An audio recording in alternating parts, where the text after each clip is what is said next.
How to turn off sensitive content restriction on Telegram. Hey everyone, welcome back to the channel. In today's video, I'll show you how to turn off sensitive content restriction on Telegram using your mobile device. So now, without further ado, let's get started. So first thing first, open the Telegram app on your phone and make sure that you are logged into your account.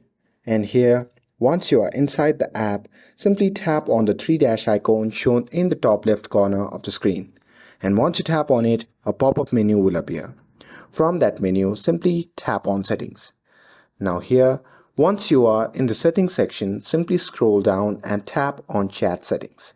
And it will prompt you to the Chat Settings section.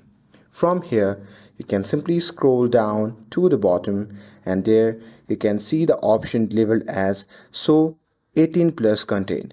So as you can see, I have already disabled it, but if you have enabled it, just toggle it off and that's it.